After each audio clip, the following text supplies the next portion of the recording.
Hi, Larry Gaines, PowerCycleTrading.com. In this video, I'm going to show you kind of a progression of a trade setup on Costco. So this is a trade that we did last week, and we entered the trade, went long right here where my pointer is on October the 7th. So this is based off of momentum and based off chart patterns and Fibonacci levels, etc. But what I like to do is use multiple time frames. So I usually will use a 1 hour, 4 hour, and the daily. So if you look here, we had back here when this started, we found this from our scanner that scans for these types of volatility setups. We saw a volatility squeeze, these dots representing that. And so then you could see that the market popped up here over this 382 retracement, and this is where we went long. We were looking at that squeeze and it started to trigger. So that was the long entry right here on that move above that 382. So if you just kind of, let me scroll forward here and go back in time so you can see how this had sold off and then it's starting to move up. And see, these are momentum indicators below cycle 1 and 2. They measure momentum price changes. And so you can see here, they both went over zero. So that's positive. So it gives you a probable direction. And so you can see that that was up. So a good pattern took along there. Now the trade setup, we did this as a long call debit spread and then adjusted it to what we call a call condor to reduce the risk. And let me show you how that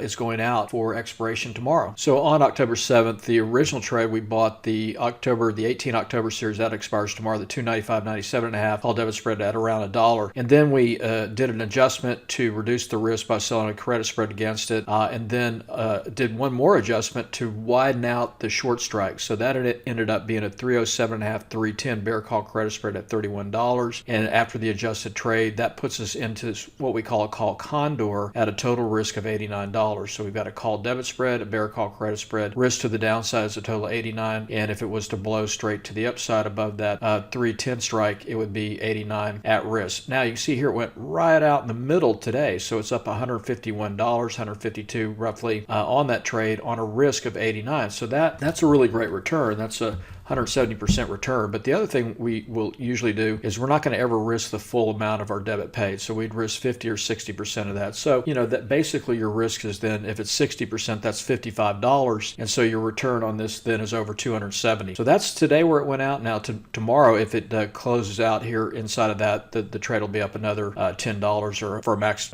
return on this spread of $161 per spread. So that's on one contract. If you did 10 contracts, that's $1,500 or $1,600. So if you'd like to learn more about this trade, you can go through the progressions. I want to show you where you can go back and look at two of the prior videos on the initial trade setup from last week. So I think it'd be a real interesting process for you to go through. So let me show you where those videos can be found. So just go to our website, PowerCycleTrading.com, pull that up, and then you'll see trading software, free ebooks, resources, courses that we have to offer. A lot of great articles here. You can see we've got a lot of articles, how to reduce your trading fees, option trade, just a lot of great content for you. So check that out. But if you want to check out the prior videos on Costco and how this trade was set up, click on videos and then you'll see these past videos. So here's the video back from the 7th or 8th of October showing you this low risk, high reward option trade on Costco, and another one right here. So hope this helps, and I'll talk to you on my next video update.